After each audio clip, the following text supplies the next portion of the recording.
Watching movies and jamming out.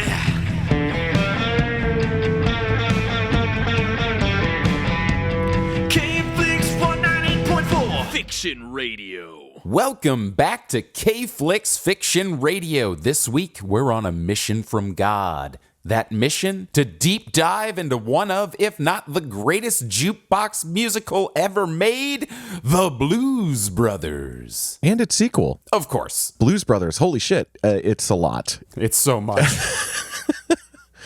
This is a labor of love by two guys, but especially one guy, Dan Aykroyd, who has been described as an encyclopedia of blues knowledge. Dude knows so much about blues that it would be daunting to cover everything in a season of a podcast.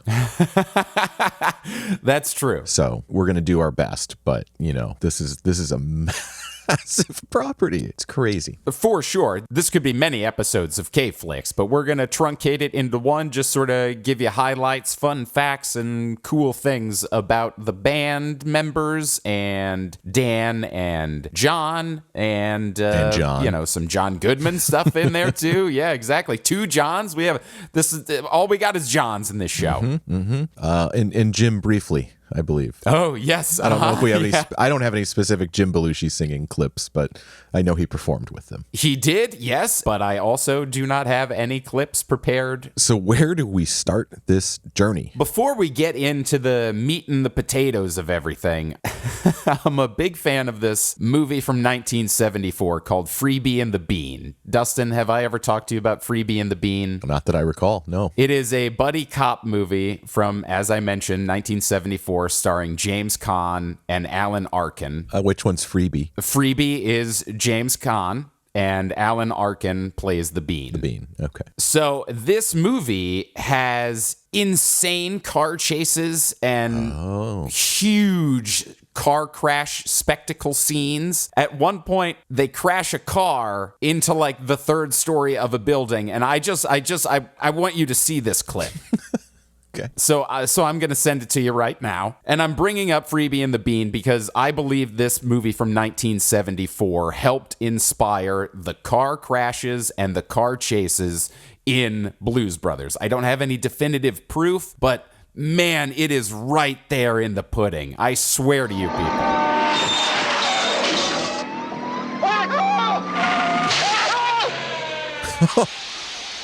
Oh, yeah. Just going full-on airborne. Yeah, it's just a giant car flying through the air, crashing through a building. And then they get out like cartoon characters. It's so good. Yeah, and then they're doing another sort of thing here that Blues Brothers does that's so hilarious, is there's never, like, shock at the end of these scenarios. It's just sort of people playing it straight, walking away. Yeah, exactly. Okay, that solves a question I had was, did the Blues Brothers movie come up with that trope of walking away from an accident unharmed and unfazed by it? Oh, right, yeah. I really think Freebie and the Bean had a lot to do with the action of the Blues Brothers movie. That's great. I mean... So that brings up a thing I wanted to say is that this movie is the king of so many things. It is this amazing jukebox musical. It is like the most expensive comedy ever made, one of, at least, the most expensive comedy films ever made because of these insane car chase scenes and car wreck scenes. Pile-ups. Anytime there are extras in there, it's literally hundreds of people. It's not like, oh, there's 5 extras. It's like, no. We need hundreds of people. Yeah. I mean, all these practical scenes. Did you happen to watch the credits long enough to see the list of stunt performers? Yeah. It was huge. Fun fact, the Blues Brothers held the Guinness World Record for the biggest car pileup scene in a film until it was broken in 1998 by the Blues Brothers 2000, where they are just throwing cop cars into a pile in a scene that, frankly, I think is too long to be funny. Which is fair. Was there just like a thing in the 70s where we were transitioning to like a new, cheaper car? Like everybody was replacing their cars, and that's why they had all these extra junkers for movies? Maybe. I honestly don't know. It's wild. My favorite thing in the Blues Brothers car related thing is when the car goes, the Nazi car goes off the edge, and somehow they were driving like Shoots into the sky. 1,000 feet in the air in Chicago. They're falling on top of way above these like giant skyscrapers. And the first movie rides the line so well between reality and like the mystical Blues Brothers world. The second one, I don't think does. I think the minute the new brother zips up into the sky like Superman at the church, I'm like, it's too much. It's too much. It's not funny. Yeah, the car going underwater still I sort of get because their cars have magical abilities. Yeah, the car is its own thing. That's established. Was apparently more established in the original script, and John Landis, the director, had to sort of push that out of mind because Aykroyd was focused on the car being this magical thing. I'm sort of glad that it's a little bit mysterious in the car's magic, and instead of it being a fully fleshed out thing. Yeah, the minute it becomes chitty chitty bang bang, it's all about the car. Right. Yes. I'm glad we're getting some of the funny bits out of the way because this movie's hilarious. Oh, yeah. It's so funny. It's a great expansion of John Belushi from, Animal House. We talked about a few episodes back where he's almost a silent character. In this one, too, his voice is used sparingly enough. You hear him sing more than you hear him talk, honestly. John Belushi, he had that like tramp-like quality. Somewhere I read someone described him as like a silent film character in a speaking film world. I kind of get that. Yeah, absolutely understand that. And with Animal House, you could at least see his eyes. You only see his eyes for one brief scene in Blues Brothers. So well. Yeah. Like he's silent and he's taking away the emotional avenue to the face. Yeah, totally. The sunglasses were such a good decision. I know we read the studio fought them on that. They wanted to see them without the sunglasses more because they are big movie stars and they are the reason people are coming to see this. But great decision because there's so much in that moment where he takes them off with Carrie Fisher. It's worth it. Honestly, it's still a pretty good bit in the second one when they ask Elwood to take off his sunglasses and his hat for a second, and then it cuts back to him and he's just like open mouth, almost like he's screaming, but he's not screaming, like he's in pain, covering his eyes with his forearm. Because he's in a window or an office with a window. His eyes have just grown accustomed to the darkness. Yeah, it's great. The first one is, again, I don't know that it was the beginning of this trope, but I feel like I'm always going to love a movie where it's set up that there's we got to earn this amount of money and we'll do it by any means necessary, and usually through something that is crazy and costs way more. I mean, I guess, is this Brewster's Millions? Have you heard of Brewster's Millions? Oh, yeah, absolutely. That was kind of the original, Millions. Right? It's a little different, but it's similar. It's the setup is you get I don't remember the numbers, but the setup is like Brewster's Millions was after Blues Brothers. No. I 100%. think there was an original. Oh, the Richard Pryor one wasn't the original one. Okay, you're right. There was no original movie, but it was based on a 1902 novel. Oh. So there's the beginning of the concept, I guess. Holy shit, yeah, all right. The concept being this guy, the protagonist of the film or novel, whatever, is set to inherit $300 million, but in order to do so, he has to spend $30 million in 30 days. Right. It's like an anti-heist. Yeah. But it's a simple setup. I mean, it's been turned into usually like there's some like maybe Blues Brothers did this, made it like for a good cause. They have to get $5,000 for the church, right? To save the orphanage. To save the orphanage, yes. Which is hilarious, by the way, that what they have to raise is $5,000, and then it's mentioned in Blues Brothers 2000 that it cost like $20 million in damages and like public funds. The city, yeah. But it's the same setup for Dirty Work. It's the same setup for Happy Gilmore. It's all these movies that I loved growing up and still love are based on that simple concept. We've got to raise a small amount of money, and then getting that small amount of money is going to be this crazy odyssey journey. It's a very useful plot device. It is, yeah. I mean, I guess it's sort of just an Odyssey thing now that I think about it, because Oh Brother, Where Art Thou is similar to this movie, not just the Nazis, but kind of similar in structure, and everybody says that's based on the Odyssey. So yeah, it's a tale literally as old as stories. It works great every time. That was a long digression I made there. was trying to make a very simple point, so I'm sorry. What do you say we get into the nuts and bolts of the history of the Blues Brothers, Dustin? Yeah, because this one's unique. Not unique, but it stands out because it's not just in a movie. It's not contained to a movie or two movies. This fake band exists in the real world, too. Very much so. Yeah, it's one of those odd crossovers to actually happening in our reality. Not as odd as the Animal House one, because it existed first. Right, It's yes. weirder when they're created in the screen and then they leap out. This is just a hot property that worked as a movie too. Yes, right. All right, how did it all begin, Sean? So it all sort of tracks back to Belushi working for the National Lampoon and going up to Canada to try and poach some talent, where he met Dan Aykroyd in Dan Aykroyd's Blues Bar, where his jukebox was just chocked full of blues tunes that Belushi had never heard before, and kept asking Aykroyd, hey, who's this band? And eventually Belushi ended up with hundreds or thousands of blues records scattered around his apartment, fully diving into the blues culture and absorbing everything that he could. Yeah, right off the bat, there's one through line begins right here, and that's Aykroyd's Blues Bar. Everywhere this dude went, he owned or rented a blues bar or a bar. Yes. And stocked it with blues music. Because I think within a year or two of that meeting, the two of them, National Lampoon wasn't even in the picture anymore. They were both on SNL, right? Yes. And pretty quickly, I think Aykroyd had a rented bar that he and any other SNL castmates would hang out at, and where a lot of the writing for this film, or initial concepting for these characters, I should say, took place. And then we'll get into it, but he did also have a bar on set of the Blues Brothers, and then he eventually started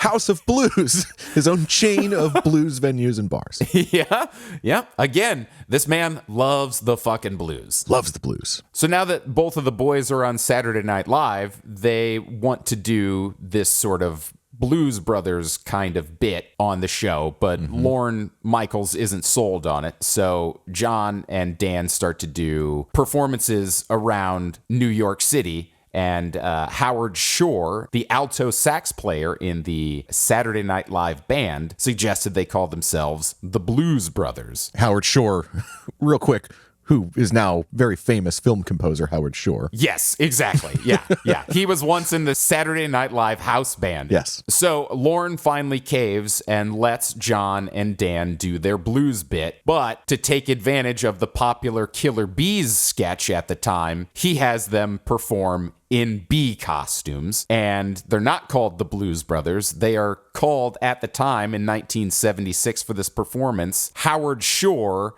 and his all-bee band, and they perform the song I'm a King Bee. Well, I'm a king, babe. I want you to be my queen. Yeah. I'm a king, babe, baby. Want you to be my queen. Well, together we can make honey, baby, the world has never seen. Okay, let's buzz a while.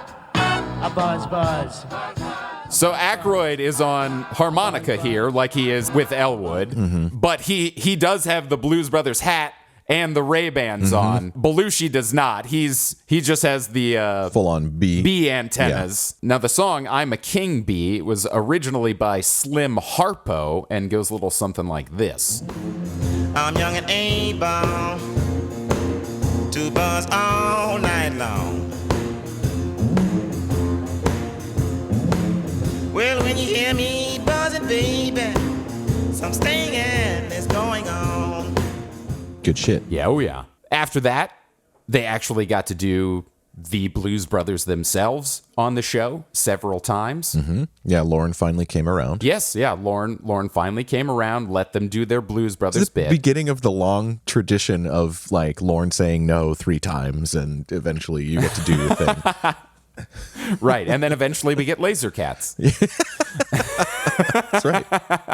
all comes back to Laser Cats. So time's progressing. The Blues Brothers are successful on Saturday Night Live, and some of the cast members are starting to have success outside the show. Animal House becomes the #1 hit in the country. Yeah. And then Steve Martin comes a-callin' for Dan and John to open for him in Los Angeles at the Universal Amphitheater for 9 straight nights. Steve Martin, who was the biggest comedian in America at the time. Oh, yeah. 100. I mean, he's doing 9 straight nights in Los Angeles. No one's doing that now. So the fellas agree to do the shows in Los Angeles. The only problem is there's no official Blues Brothers band. Yeah, they're a band without a band. A pretty weird spot to be in. Yeah, and I mean, arguably, like, I don't want to downplay this, because, like, obviously Dan Aykroyd and John Belushi are the reason any of this stuff happened, any of this movies got made, any of these amazing collaborations came together. But talent-wise, probably the least important members of the Blues Brothers. Creatively, the most important. Yes. Musically, the least talent. important. Yeah. Like, I mean, I don't think I'm speaking out of turn here. It was like Belushi could sing, but he wasn't like one of the great voices. He was just... I mean, Aykroyd can play the motherfucking harmonica. That's true. And I don't know enough about harmonica to say, like, where he sits on the level of greats. But Belushi as a vocalist, it was mostly his bravado and presence. That was... Oh, he's a what he showman. brought. Exactly. So they go to Paul Schaefer and they ask him, hey, who should we approach about being in the Blues Brothers band? Paul Schaefer gives them a wish list, and then John begins to call them at oddly inappropriate hours late at night, sort of begging them to be a part of it. And then within a few days, all of the people that he wanted to be in the band from Paul Schaefer's list are in New York for 2 weeks of rehearsals to get ready for the Los Angeles shows. Pretty wild. The list is astounding. Oh, it's so crazy. The members of the Blues Brothers band are just such a culmination of, like, greats. Studio greats, for sure. Oh, yeah. Like, these are all the players. You know, we'll get into, when we get to the movie, we get into, like, the faces, the voices of blues come in. But these are the players. I mean, I think historically, chronologically, I believe the way it went, and all these people were brought together super quick, but I do think the first 2 folks that they tried to get involved were Steve Cropper and Donald Duck Dunn, because they have sort of a shared history. They do. And they were 2 of the house players at a little place called Stax Records, which was a Memphis label that put out just a ton of blues and blues-related historical hits.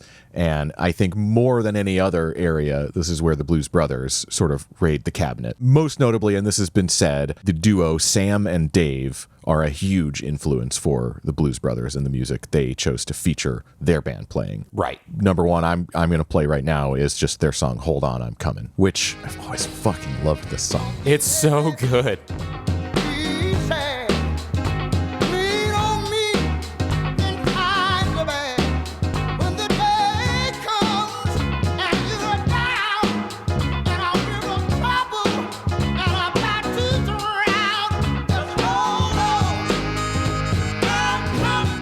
Great stuff. And that song is covered by the Blues Brothers. And it's not the only Sam and Dave reference we're going to get. We'll get to more later. They actually play some Sam and Dave in the movie. The 8-track tape that they put in the car is Sam and Dave. Right. But anyway, that song, many other songs on the Stax Records label featured guitar and bass by these 2 guys, Steve Cropper and Donald Duck Dunn. Steve Cropper also co-wrote the song Sitting on the Dock of the Bay.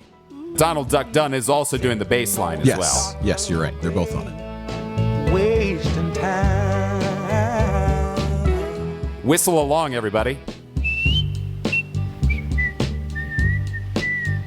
I was wondering if you were going to play the whistle part. I love the whistle part. It's my favorite. Ugh, it's good. Unfun fact, Sean, I used to live about a block away from the lake where Otis Redding's plane crashed and he died. Oh, my God. Yeah, Madison, Wisconsin. Huh.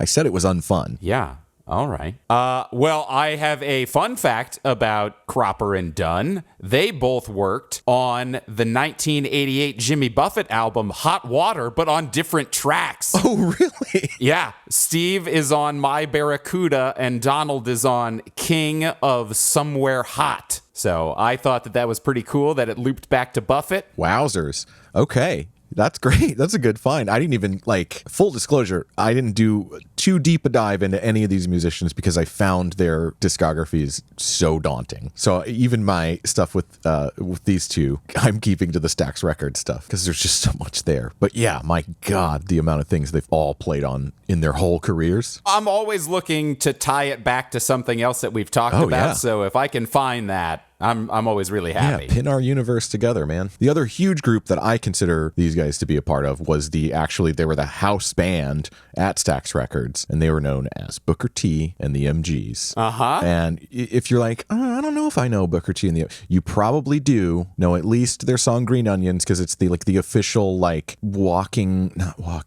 the official movie doing a plot song.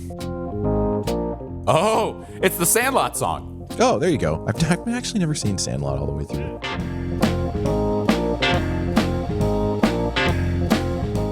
Dustin, did you happen to see that Rolling Stone named Steve Cropper the 36th out of 100 greatest guitarists of all time? Makes sense. I mean, dude's quite important. Oh, yeah. And I didn't know any of this stuff going into this watch of the films. And I kind of that was a thing I thought going in was who are these people? Is this some fake movie band? Are they just kind of aping all these songs? What's the deal? And it was great to find out. No, these are legitimately the musicians who recorded some of these important historical songs that are referenced in the films. Which is pretty badass. That's also that's something that I didn't know either. Now I have one more Booker T and the MGs track I wanted to play, and it's the song Time Is Tight. It's probably their next most known thing. It's not Green Onions, but it's not a deep cut exactly either.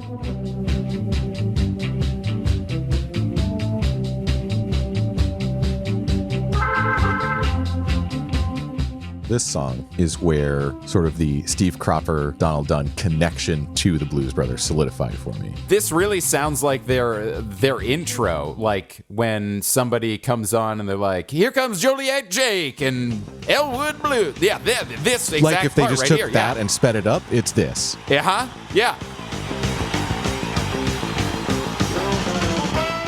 I'm a sucker for their intro songs. I love their intro songs. It's so good. When I heard this, I was like, oh, I bet Sean loves this. It's got ska horns. It does. Yeah, it does. I have a little bit of Booker T and the MGs. So in 1975, their drummer, Al Jackson, passed away, and he was replaced by Willie Hall, who is the drummer of the Blues Brothers. That's correct, yes. Yeah, they went deep into the Stax Records crew. Oh, yeah. The thing I would like to play from Willie Hall's career is he was the drummer for Al Green in 1987, and he's on this cover of He Ain't Heavy, He's My Brother. But I'm strong. I'm strong enough to carry him.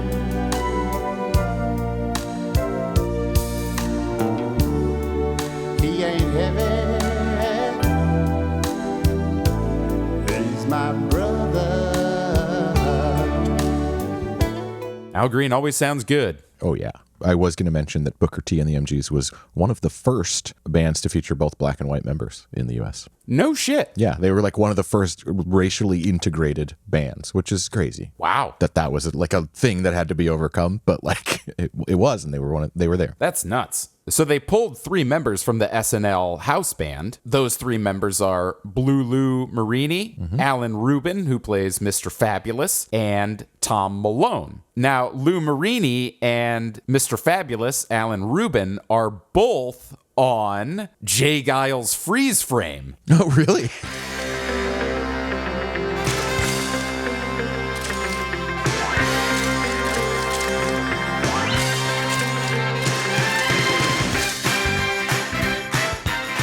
That's sax and trumpet, baby. Dude, I mean, you think guitar and piano players get around, horn players are on everything, the same group of people. They're on everything. I mean, it goes to show, SNL House Band has never been a place you didn't want to end up or anything. So true. It's always been a cast of really accomplished people. Now, Tom Malone, who is a trombonist and a saxophonist, was also a member of the SNL band and a member of the David Letterman house band with Paul Schaefer. Yeah, the CBS Orchestra. Yes, the CBS Orchestra. But the cool thing, right? So I found a way to tie Tom Malone back to prior episodes. Dustin, are you ready for this? I don't know if you came across this or not, but he did the horn arrangement and trombone playing for 2 songs on the 1981 Jim Steinman album, Jim Steinman. Bad for Good. Oh, boy. The songs were Dance in My Pants and Rock and Roll Dreams Come Through. Also, just as a fun fact for this album, Bad for Good, Max Weinberg is the drummer for all of the songs but 3 of them. Oh, wow.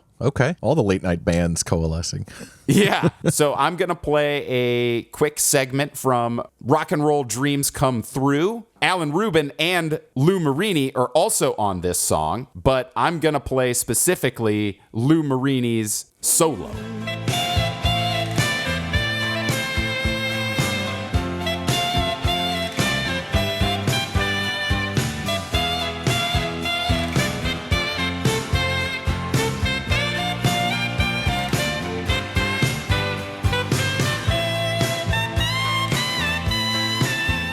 And this is one of the songs that Max Weinberg is a drummer for. Okay. Yeah. I want to say I can hear that, but I'm not that attuned. Okay, so the Jim Steinman stuff was cool. I had a big pop for that because it circles back to something we talked about before. There's more? This is the one thing that Tom Malone played trombone for where I was like, you gotta be fucking kidding me. So here we go, Dustin. This is an actor who had a music career. I want to see if you can guess who this is. Okay. And love, baby, makes the seesaws go up and down, and it makes the trees grow tall. I guarantee this person played at the House of Blues. Oh, yeah? It's an act, but primarily known as an actor. Oh, yeah. Like an action star. So fine now. Without love, Oh, it's Bruce Willis. It's Bruce Willis with Love Makes the World Go Round. It's from 1989. Yeah, okay. He was dabbling. He dabbled in the music career for most of his career, I think. Yes. But he was definitely truly exploring it at that point in time. And then that only leaves Matt Guitar Murphy. And I have always loved that his nickname is the instrument that he His plays. guitar. I love it so much. I mean, it immediately tells you he's real fucking good at it. Yeah, that's true. If they're Yes, gonna call it you does. guitar, Yeah. you're better than anyone around you at guitar. You fucking better be. Oh, that's so funny. Yeah, Matt Guitar Murphy. He's also like of them one of the more featured and better actors in the movies. Yeah, he's real funny. He's got good comedic timing. Yeah. Just a couple of things about Matt Guitar Murphy. His last album from the year 2000 called Lucky Charm featured Alan Rubin and Blue Lou Marini on 2 of the songs, Okay. Boogie Overture and Headin' Northwest. But I would like to play a live version of Matt Guitar Murphy playing Murphy's Boogie from 1963.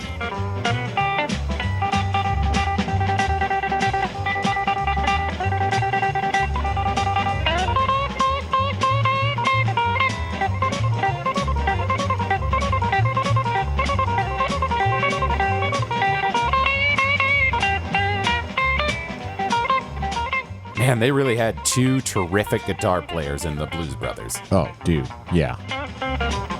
So they put together this fucking fantastic band. They go to Los Angeles. They perform a couple of nights of shows, and somebody from Atlantic Records goes, you know what? I got to sign these guys, signs them on the spot, and fast enough to record one of the shows that's still left. Yeah. And they released that recording as Briefcase Full of Blues. Yeah. So they had an album out before the movie, which I didn't realize before we did this. And an incredibly successful album. Double platinum. Yep. And it is still among the best-selling blues records of all time. Which is crazy. I mean, I guess it makes sense in a way because they're playing the hits. Sure. They're taking all the best of the best and songs people love and putting them together. But yeah, I guess, I don't know. I wish I was more in tune with kind of what was going on around that. I feel like we're dabbling in that time just before our lives where I don't know what the vibe was, but I guess in much the same way they were ready for the 50s doo-wop revival in the 80s, they were ready for this blues revival in the 70s. I guess the late 70s, I guess we are basically in the 80s at this point. Wait, when did the album come out? 79 or 80? 79. Yeah, the movie was 80, right? Yeah, movie was 80. They released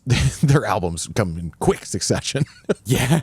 Yes, they did. Yeah. It was a big year for our boys. What do you want to talk about from Briefcase Full of Blues? Oh man, I got two songs that I need to cover for Briefcase Full of Blues. First off, I would like to do Soul Man, but instead of playing the version of Soul Man from Briefcase Full of Blues, I am going to send you the performance from 1978. It's a cold open on SNL. Okay. Now, before you play this clip, I'm sending it for a particular reason. Okay. Since I was a kid, I have not been able to get enough of Elwood Blues dancing.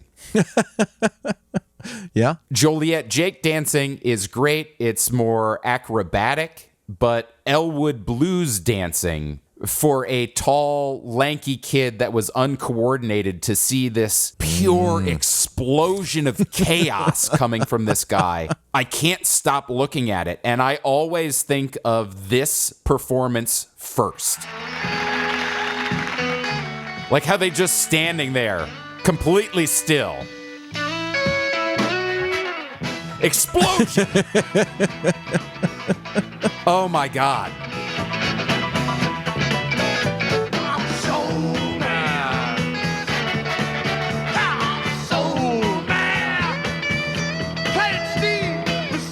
Now that Play It Steve is really interesting because Steve Cropper and Duck Dunn played on this fucking song. So when he says Play It Steve, it's because Steve is on the original fucking recording of this song by Sam and Dave from 1967. And when you get it, you got something.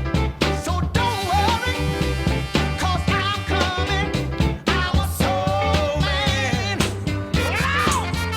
I'm a soul man.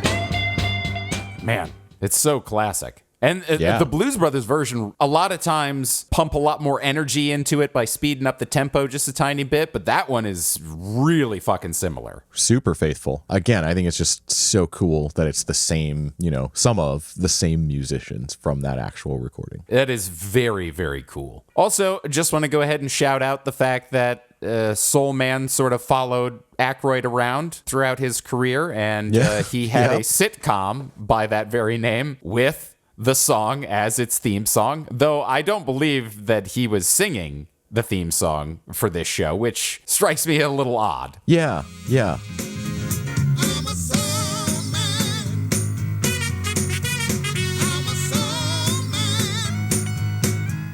This was basically a one-season run. Yeah, 25 total episodes, I think. He was a preacher, I think. Yes, he was a preacher. Yeah. A soul hence man. the Soul Man. Yeah.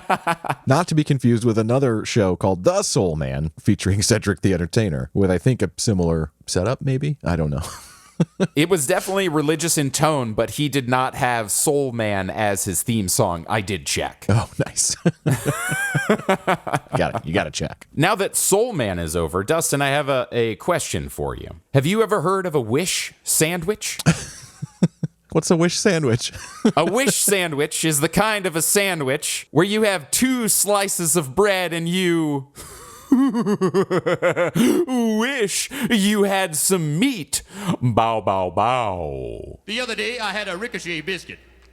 A ricochet biscuit is the kind of a biscuit that's supposed to bounce back off the wall into your mouth. If it don't bounce back, you go hungry. Bow, bow, bow.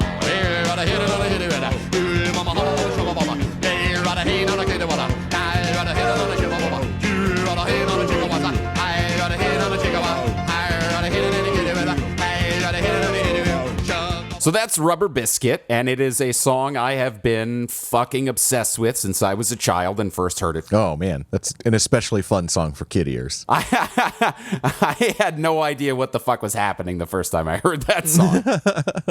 And it's a rare Aykroyd lead vocal. Yes. It's him using his voice for something very unique that it works very well for. Oh, yeah. Which I wouldn't full on call singing. I wouldn't not, but it's different. And this Blues Brothers version of Rubber Biscuit went to number 37 on the Billboard Hot 100. It is originally written by Charles Johnson and done by the band Chips in 1956. Did you ever hear of a wish sandwich? Well, it's the kind of a sandwich that you're supposed to take 2 pieces of bread and wish you had some meat.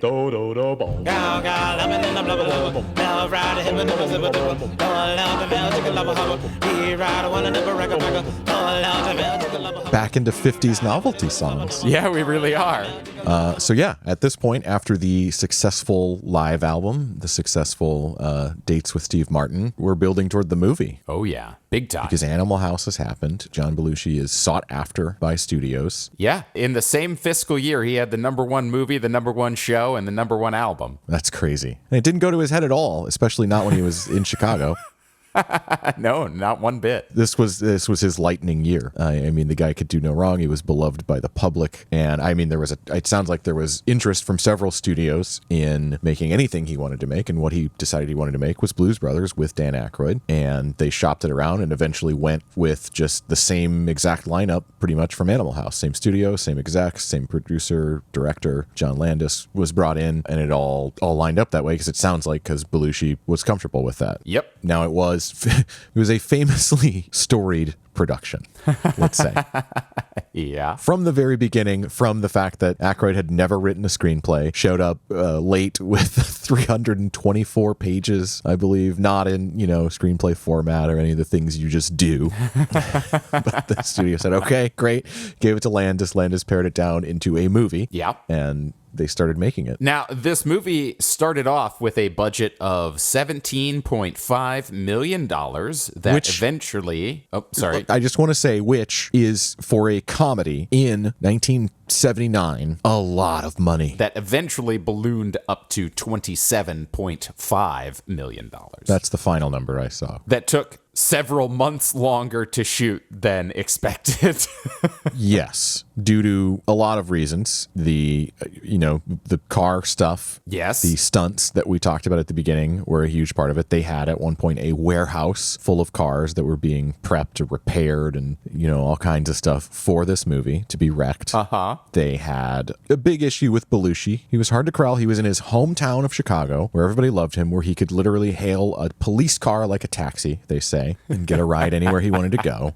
He also just had people throwing cocaine at him. He had a very serious cocaine problem. Yes. And yeah, just, the sort of, I don't want to say typical, but they are sort of the typical actor problems you have when you're huge like this, at least in this era, like showing up late, not showing up at all, being nowhere to be found, all that stuff. But, they got through it because they knew they needed him to make the movie. Even when Belushi was there and on set, when they were shooting the finale scene, performing the big numbers at the end of the movie, he saw a kid outside with a skateboard and was like, hey, kid, let me use that skateboard. And then he injured his knee very badly. Yes, to the point where he needed surgery. Yeah. But because it was 1979 or whatever, they called a doctor in to just anesthetize his knee for the duration of the performance that he needed it for. It's like a sports injury kind of thing, Yeah, I guess so. Yeah, this will get you through it. It'll do more damage, but it'll get you through it. Yeah, you won't have any ligaments left, but you'll get through the day.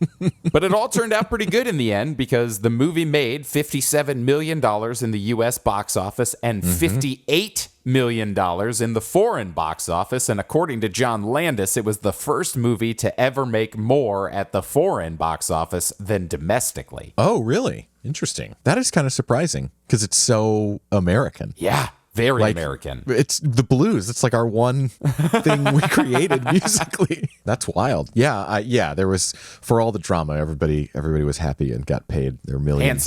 Handsomely, yes. It did really well. This was not a walk hard in that sense. No, it was not. The studio very much tried to fuck up this movie. I will say that. For example, they were like, don't have Aretha Franklin in this. She's not hot right now. And the theater bookers didn't want to book this movie because they kept calling it a black movie. Yeah, because they're like racist shit. They were like, I don't want black people in my neighborhood where my theater is. Yeah, it was really fucked up. Yeah, really fucked up. And also, holy shit, like the theaters had that much power? Isn't that crazy too?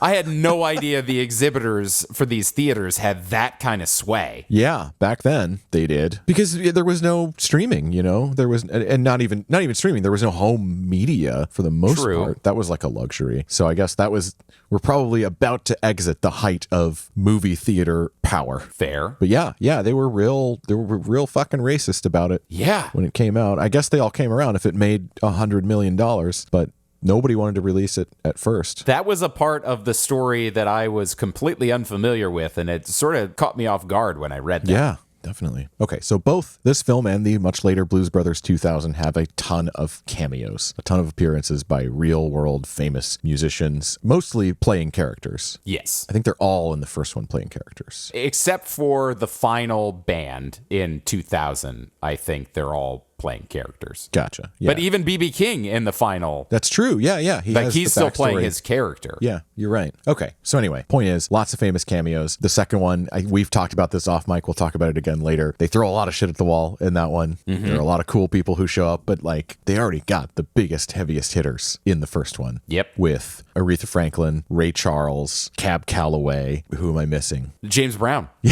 Yeah. How could you forget James Brown as the preacher? And I mean, Aretha and James are in the sequel as well. That's true. They are in the sequel as well, and pretty cool scenes. I like Aretha's less in the sequel, a lot less actually. I really enjoy her scene with Matt Guitar Murphy. Oh yeah, giving him or not giving him permission, but then eventually letting him go rejoin the band. And I always love in both movies, like there's no good goddamn reason for any of these people to join this mission. No, not really. I mean, the first one has, like you said, the mission from God. The second one has not really any point. Yeah, I believe you brought that to my attention. But I do want to play just a little clip of "Shake a Tail Feather" by Ray Charles from the movie, just because it's so good. Well, I heard about the fella you've been dancing with all over the neighborhood. So why didn't you ask me, baby? Also, him shooting at that kid is one of the best jokes. The gun it's like right down the barrel of the lens. So good. I would have shown you how to do it right. Do it right. Do it right. There's no good. It just moves so fast. There's no good point to stop the clip. You just want to keep it going. It is a great song. Yeah. That song is originally by the Five Dutones.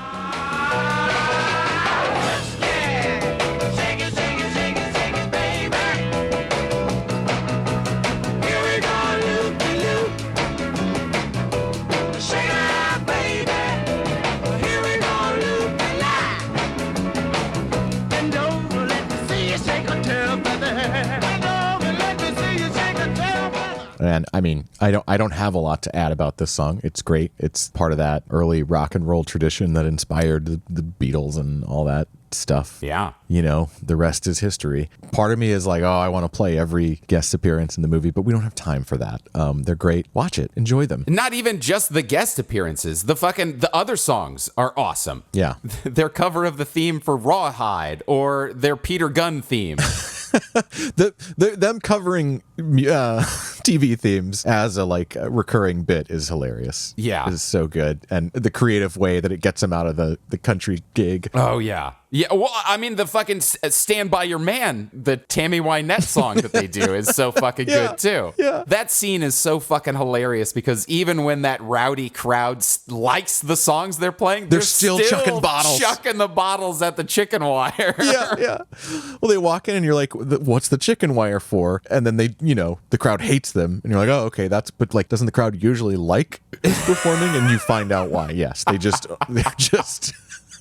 the worst. Oh, man. So many bottles. They are chucking them way faster than they could possibly be drinking them. Yeah. Most of them are probably full, to be honest with you. They're just so excited to throw it. It's also like there's a funny thing in this movie, like the sound effects that they use sometimes. They don't match the best, but they're comedically very good. Like my favorite is in the very beginning of the film when Jake is being let out of prison and they're trying to wake him up in his cell. You get the whack of the baton hitting him, and it's just way overboard, the sound they use. Yeah. Another thing that I just wanted to sort of mention, because we're not going to talk about Minnie the Moocher by Cab Calloway, but I find it awesome that when I go to Cardinals games in St. Louis, they occasionally play Minnie the Moocher, and that's not a thing that I've heard at other ballparks. So if that is something that you hear at your sporting stadium, please let us know, because I find that to be interesting, what venues play what songs. Oh, yeah. Like, is it a baseball thing or is it a local thing? Right. I think it's a local thing, because I've been to all of the ballparks out here in California, and I've not heard it. Cab Calloway is so great in this movie, by the way. He's so good. We get more of him than any of the other guests because he has a through line. He's the janitor at the orphanage who sort of raised them With kindness, whereas the penguin did not. The penguin, yeah, the nun. The big song that I would like to bring up from the first movie's soundtrack is Everybody Needs Somebody to Love, written by Jerry Wexler, Burt Burns, and Solomon Burke. Sometimes I feel a little sad inside when my baby mistreats me. I'll never run away behind you. I need you. I need you. I need you. You know, people, when you do find somebody, hold that woman, hold that man, love him, please, and squeeze her, please her. Hold, squeeze, and please that person, give him all your love. Signify your feelings with every gentle caress. More of that Aykroyd preacher voice. Oh, yeah. I love his preamble in the beginning, too. I love everything about the performance that ends this movie. It is so big and glorious and fun and wall of sound just like coming at you. So the original version of the song was done by Solomon Burke, who was one of the co-writers of the song.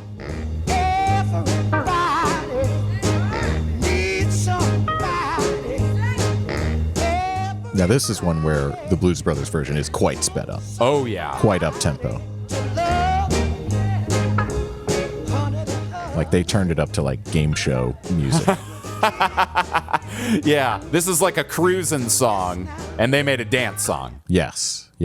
Now, the Solomon Burke version came out in 1964 and peaked out at 58 on the charts, just missing the top 40. But Rolling Stone did put it on the list of the 500 greatest songs, and it is number 429. Oh, I didn't even think to check that list for this one, but I wouldn't be surprised if there were a couple from these movies on there. There probably are. This was the only one that I have the information for. Yeah. Also, Wilson Pickett did a cover of this song in 1966, which is the most successful version of the song, going to number 29 on the pop charts and 19 on the R&B charts.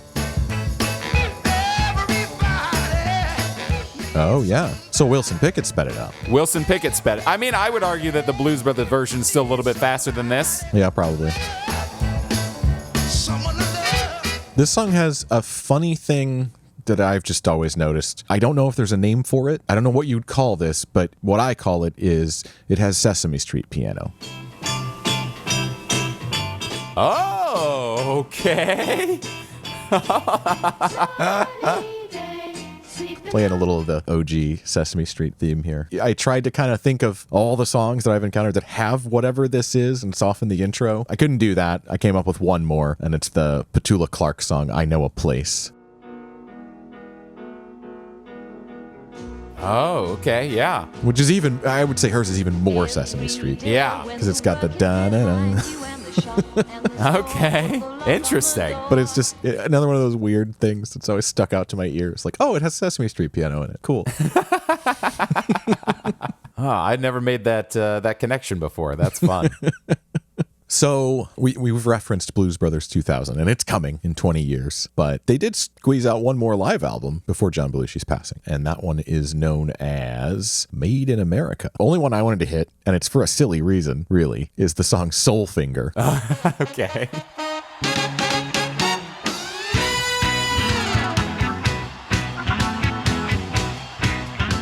Because again, I can't get enough of their intro songs. That's fair. And this is a great cover.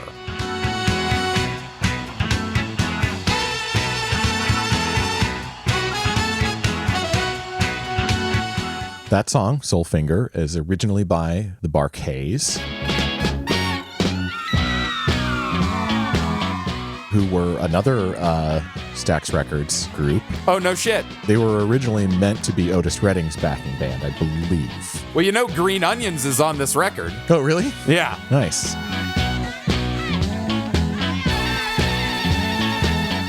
Yeah, the Bar-Kays, I believe they ended up playing as Isaac Hayes' backing band. Oh, cool. But the reason I'm actually bringing up this song is because something about the rhythm guitar and bass line stuck out to me and sounded familiar. And I just want to know if it strikes any chords for you too. I'm going to play it again from the Blues Brothers version. That was a bad clip, but you get the point. Does this ring a bell at all?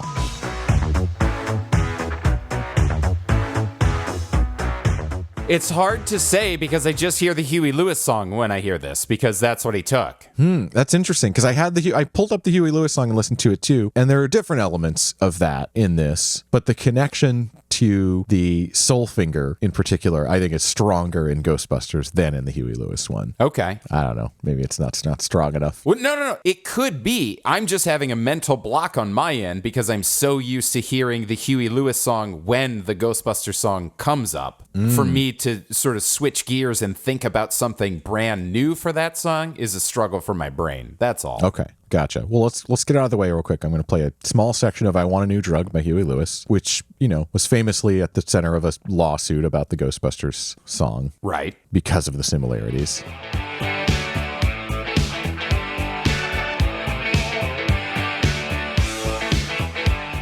It's really subtle. It's just the chord progression that they're using. But yeah, maybe it was just because I had Aykroyd on the brain, but it made me think of Ghostbusters when I heard it in this.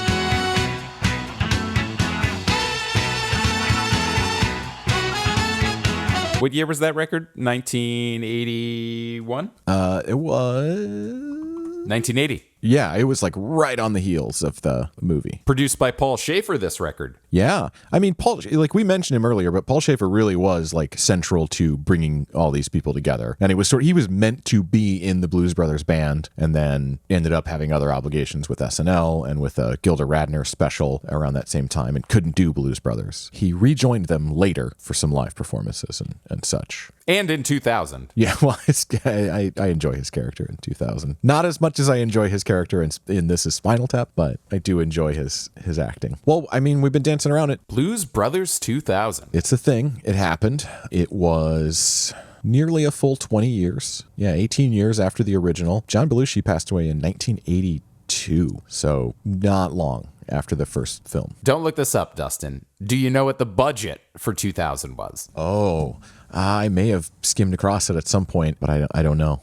Less? I would imagine less. $28 million.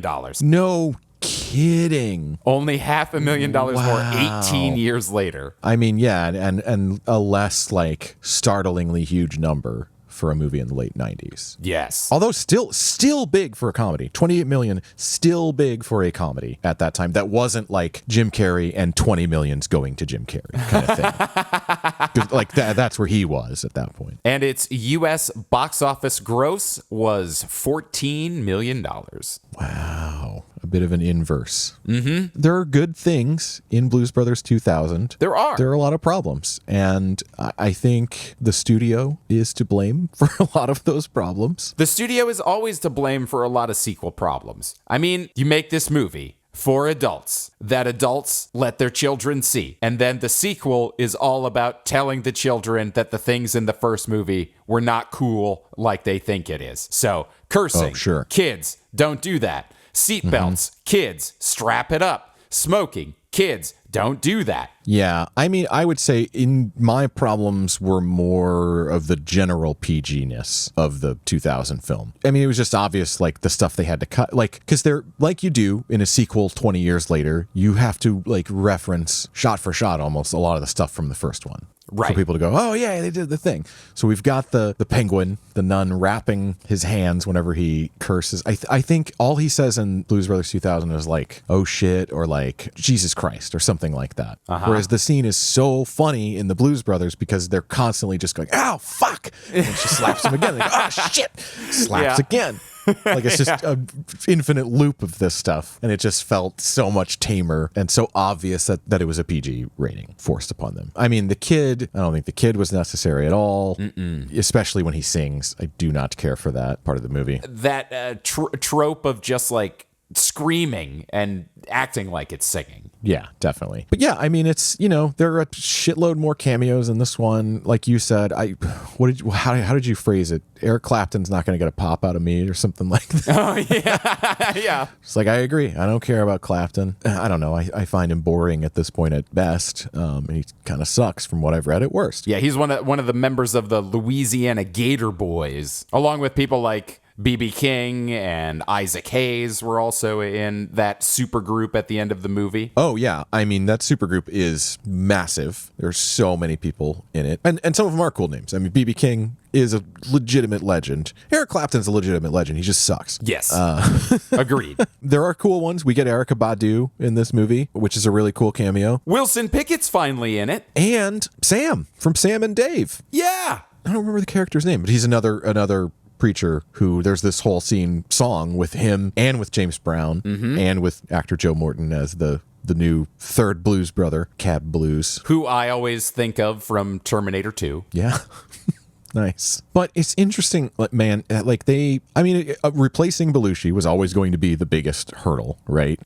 But the way they do it is interesting because they kind of replace him with 3 people. That's what they determine is needed. And it's a very like studio fix. Like, it's like, okay, we're going to get John Goodman because he can sing, he's recognizable, whatever. We're going to get the kid. I don't know why. Because to make it for kids. Yep. I get the kid is a stupid choice. The kid is the only one that's dumb. Yeah, I agree. I think the story with Cab Blues is good, where he's actually the biological child of Cab Calloway's character, Curtis, who raised them. I love that. His, like I think I said earlier, the scene where he actually changes over from being the cop who's pursuing them to fully becoming their brother feels a bit hasty and a bit too magical. Sure. In a world where I accept magic happens a little too magical. That was the first too magical thing. Erykah Badu turning them into like green stone people later is the second part where I'm like, okay. Yeah. Because they broke the rule on that. I'm jumping all around, but they broke the rule there of like, you can do the magical stuff within a song. And they don't break the rule with Cab Blues. He actually, that all happens in the song where he shoots off into the sky and comes back down and is a changed person, whatever. But the song ends and they are still stone during the later scene. And it's not until another song that they come back. I don't dig that. Well, also, like, that one is like, why? Because no one in the Louisiana Gator Band was frozen in stone, and they had to have auditioned as well. So, like, what the fuck? Why are you freezing the Blues Brothers? It doesn't make any sense. And why are you only freezing the people that are singing? You're not freezing any of the members of the band? Yeah, there was no logic to it. And that's the problem with a lot of this movie. There's a lot of missing logic. Sure. The first one had a simple goal and everything sort of made sense from there. Even like along the way, all the people they pissed off that were chasing them, it all made sense. This one, it just seems like they're going through the motions. Speaking of pissing people off, I had completely forgotten about the Russian subplot for this one. Oh, yeah, because it's not that interesting.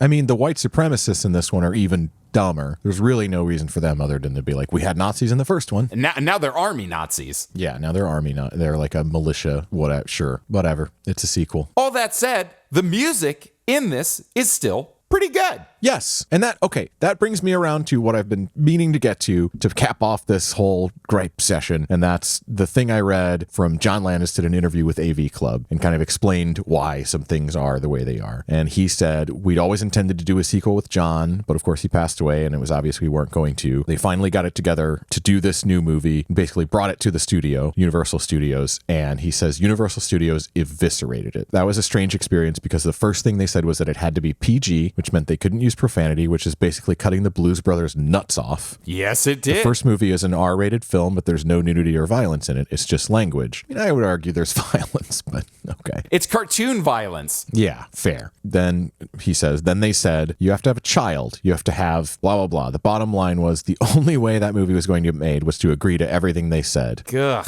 The way he describes it, the studio didn't even want to make the movie. So getting it made was going to require a favor. And so they had to do all this stuff that makes it worse. Color me not surprised at all. But he does come to the conclusion that it's really just about the music. That he literally says it's about the music, which is what you just said. Yeah. And he says there are 5 musical performances in the first one, and there are 18 in Blues Brothers 2000. Wow. So they did really make it more about the music. And as you said, they really flooded it with cameos and from across the spectrum. Old and new blues. Old and new, yes. Blues Traveler is in this movie. Yeah, because, I mean, that one the studio was probably happy about because they were actually popping off in the late 90s. That's true. That was probably studio approved. They are performing their song, Maybe I'm Wrong, which is written by John Popper and is, I think, the only original song for this film. Maybe I'm wrong, thinking you are something better. I said maybe you're wrong, thinking you got a problem making it through that night. I said maybe I'm wrong now, every little thing you're talking about. I said maybe you're wrong, but just maybe I'm right. Dustin, do you still listen to Blues Traveler? Oh, I don't like avoid them or anything, but I haven't actively sought them out in a while. No. Nice. You? Oh, yeah. Well, you know, the hook always brings me back. So stupid. I wasn't ready for that to just be a straight up joke. The song that I'm surprised that this is the song that I wanted to play, considering it's a little outside the form. But I would say probably walking away from this, my favorite song in the movie is their take on Season of the Witch. Oh. The Dr. John and the Blues Brothers Band version. And I believe I don't think this is played live in the movie. No, this is as they're rolling into the audition. They're about to meet Erykah Badu's character, who's like this evil magic voodoo queen. Yeah, that's like 100 and something years old. Yes, and Paul Schaefer is her weird little assistant. But I just thought this was a cool take on this song. Honest to God, I thought this was a ZZ Top song in the movie. Oh, yeah? I did. I really did. Many sights to see. When I look in my window, so many different people to be. Cover of a song originally by Donovan, for those who may not know it, which does not sound anything like that version. When I look out my window, many sights to see. And when I look in my window, This is almost like an INXS song. Oh, huh. people to be. I've never thought of it that way. Yeah. Nice. So strange. I've always loved this, the Donovan, the original version of the song as well. But I've never really thought of it as like a blues song, because I think of Donovan as this like folk singer sort of. I mean, even though there's some dark growliness to this song, I mean, I think it might technically be a blues. But yeah, I just never thought about it in this context. And when you popped that out on the soundtrack for the movie, I was like, oh, I really dig this. So the song that strikes me most in Blues Brothers 2000 is the cover of Looking for a Fox. Okay. Originally written by Wilbur Terrell, Clarence Carter, Rick Hall, and Marcus Daniel. This is John Goodman's first song in the film. Tonight the sky's the limit. I got some money and I'm gonna spend it. It's Saturday night and I wanna play. I'm gonna groove till the break of day. Now look at here, I'm looking for a fox. I'm looking for a fox. I'm looking for a fox. In that scene that inexplicably in this movie that absolutely had to be PG rated takes place in the long Strip section club. that is set in a strip club. Also, this scene is so perplexing because they call Mac up onto the stage, and then everybody in the strip club's like, oh, no. And then he's fucking awesome. Like, why are you knowing? What the fuck? Maybe he wasn't awesome, and now, like, Elwood has bestowed upon him some of that magic. Okay, maybe. Yeah. It's All not, right. I mean, we have to infer that. Okay, sure. So the song, Looking for a Fox, originally done by Clarence Carter, one of the co-writers, in 1967. Now, girls, get your game up tight. We're gonna have a wing ding doodle tonight. But right now, I'm looking for a fox. I'm looking for a fox. Looking for a fox. And this is a pretty straightforward cover as well. Yeah, definitely. What do you think a wing ding doodle is, by the way? I don't know. You think it's but a specific act, like a Cleveland steamer type thing? it could be. It could be a dance move that I don't know about. Yeah. Maybe it just means like, it's going to be a rager tonight kind of a thing. Yeah, okay. Oh shit, the wing ding doodle is a sexual dance popularized by the famous blind American soul singer and musician Clarence Carter in 1968. Look at that. I swear to God, I didn't know it was a dance. I didn't either. That's fucking cool. It requires a girl referred to as a fox to get their game up tight. The guy has some spending cash on him. I'm not going to read all this. There's an Urban Dictionary entry on it. Wow, that's cool. All right. Now, this is where my research took an interesting turn for me, Dustin. Oh, is it? Because I thought to myself, I wonder how much singing Mr. John Goodman has done in other things. Oh. Have you ever looked into that? I mean, I just offhand can think of him singing in other things, but I don't know the full scope of it. Well, I'll tell you, there were some interesting things in there that I would like to share with the audience. The first of which being, in 1985, he was cast as Pap in the original Broadway recording of Big River, The Adventure of Huckleberry Finn, and his solo song was Government. Okay. Your dadgum government, you better pay attention. You're sitting up there like a fool's convention. Well, you dadgum did dadgum government. Ooh, well, don't you know? Oh, don't you love them sometimes? I didn't even know there was a Huck Finn musical out there. Yeah, Big River. He was in the original cast recording. Pretty fucking wild. Yeah, Missouri boy, done good. Yeah.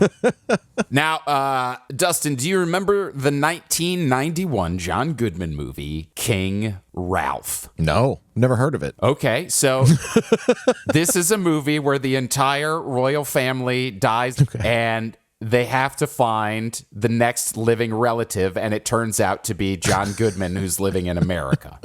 Okay, sure. It's a fun setup. In this movie, he does a cover of Good Golly, Miss Molly. And I am going to send you the performance because you really need to see the physicality in which John Goodman performs this fucking song. Listeners out there, go ahead and just YouTube King Ralph, Good Golly, Miss Molly, and enjoy the fucking glory. Good golly, Miss Molly. You so like the ball. Yeah, good golly, Miss Molly. You so like the ball. When you're rocking and rolling, you can't hear mama call. Well, from the early morning to the early night, you can hear Miss Molly coming and she's running for her life. Good golly, Miss Molly. Yeah, you so like the ball. When you're rocking and rolling. Doing his best Jerry Lee Lewis here. He's even got a little bit of hair acting that Jerry Lee Lewis requires. There in this. is, yeah. But he's doing like fucking kicks. He's like sitting on the top of it, doing like a crisscross like jab at the piano keys. He's doing all kinds of crazy shit. Just pouring sweat. I love that in this, the stuffy orchestra members just suddenly like put on their blues hats and start playing.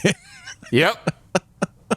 Because I guess the joke is he's at some royal event. It's a harpsichord. It's not even a piano. It's a harpsichord that he's playing. I thought that was really fucking great. But then there was a second John Goodman performance in King Ralph, where he does a cover of Duke of Earl, the Gene Chandler song from 1962. He performs this song as the credits start to roll of King Ralph. He is in a recording studio. They are all in like that powder wig Victorian garb. And he is a part of a band called Ralph and the Dukettes. So it's a fictional fucking band at the end of this movie. Nice. Yeah. Playing Duke of Earl. Nothing can stop the Duke of Earl. And you are my girl. And no one can hurt you. No, no. Yes,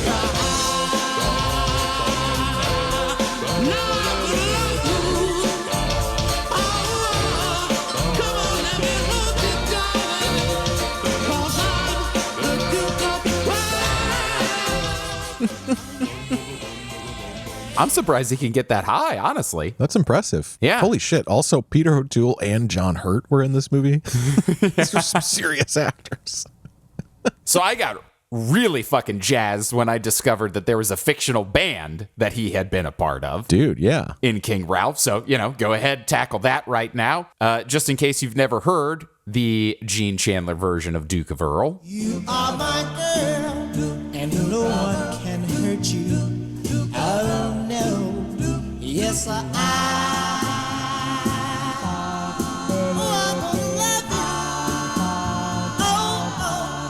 come on, let me hold you, darling, 'cause I'm the Duke of Earl. We have to give people their doo-wop fix. We have to. This is K-Flix Fiction Radio, after all. We know that the only reason you're tuning into this show is to get a little doo-wop fix. So we got to pump it in there occasionally. Give you a little Gene Chandler, just little fixes. Yep. Now, that's not all the singing that this man does in other things, Dustin. No. We're going to keep going here. Dustin, do you remember the animated movie We're Back, a Dinosaur Story? Oh, no. Because John Goodman fucking sings as the T-Rex in that, too. 93. Was this like this was like a competing Land Before Time? Land Before Time, yeah. Turn back the clock, baby, you can see why the 20th century appeals to me. So much to learn and so much to do, and a zillion wonderful things to chew. Roll back the rock, turn back the clock, roll back the rock to the dawn of time and sing this song with me. The song is called Roll Back the Rock. It's fun. Yeah. Now, go ahead. Oh, it's just funny. We've talked about John Goodman several times on the show, Yes. but never as a singer. No. He's just been in things. But that's not all we got here, kids. We got, in 1998, they remade Rudolph the Red-Nosed Reindeer, and John Goodman plays Santa in that. Here is the song, Santa's Family. Everyone has a place in my extended family. All shapes and sizes are special prizes. You'll always have a home. You'll never be alone. You'll never be alone in Santa's family. So yeah, Santa's Family. Is that going to be a new Christmas classic for you there, Dust? Yeah, definitely. And finally, in the 1988 movie True Stories, John Goodman plays a fictional country western singer. So I've added that to our mixtape list. I'm not playing shit for that. To be covered later. Does he not sing in Oh Brother? I guess he doesn't. He does not sing in Oh Brother. I did double check on that. Yeah, well, we'll talk about that at some point, but And I'm sure that he sings in other things as well. Sure.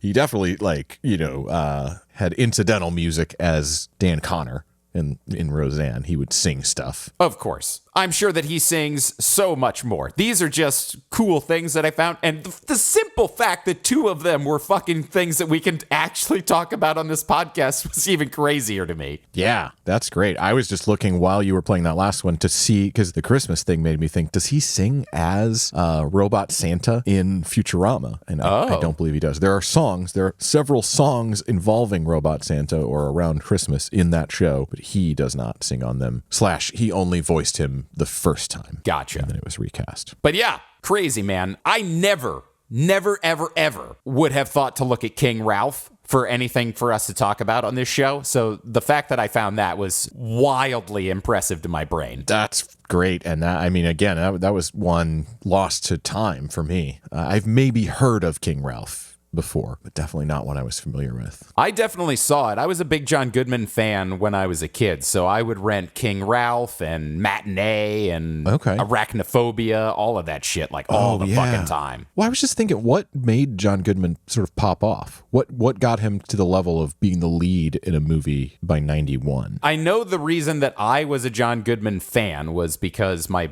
mom watched Roseanne and I liked Roseanne, so that meant that I liked John Goodman. Yes. When did Roseanne start? 88. Okay. So he had some notability by that point, just for that role alone. I mean, you know, being on one of the most successful TV shows of the time would definitely help you do that. Yes. Yeah, I guess in my mind, it's like, it's weird with sitcoms, especially. They always start in 1990 in my head, but a lot of them are from like 87 on for what I think of as, you know, in quotes, 90s sitcoms. Right. Actually started late 80s. Seinfeld started late 80s. Simpsons started late 80s. Yeah. It all kind of came into the decade at the same time. Saved by the Bell, late 80s. Mm-hmm. Full House. Yeah. Wow.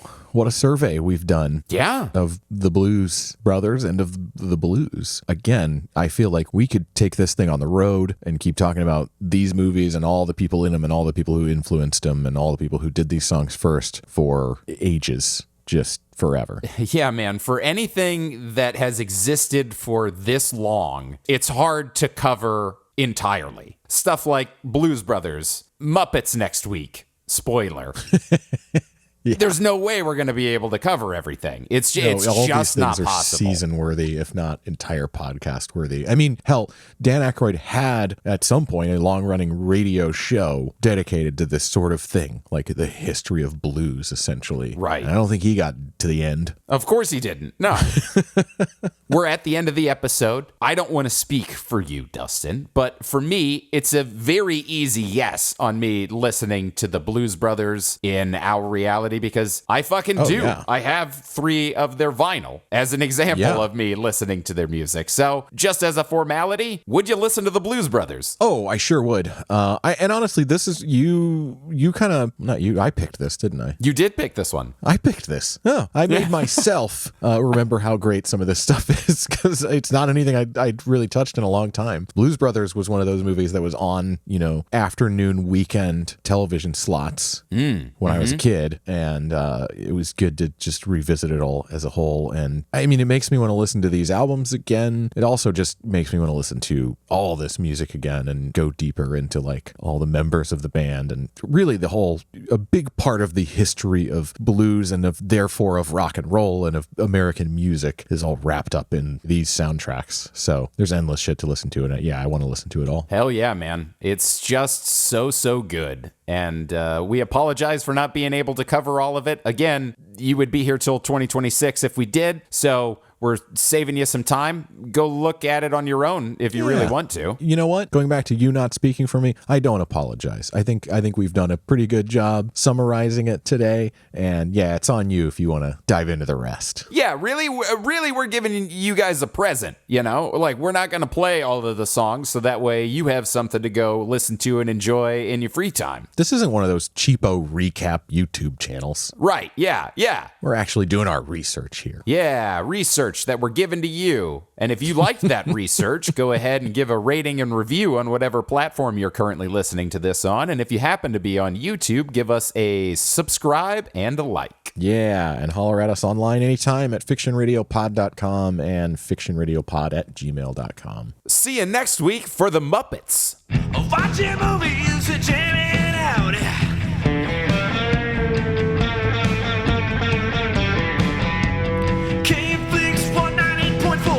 Action Radio.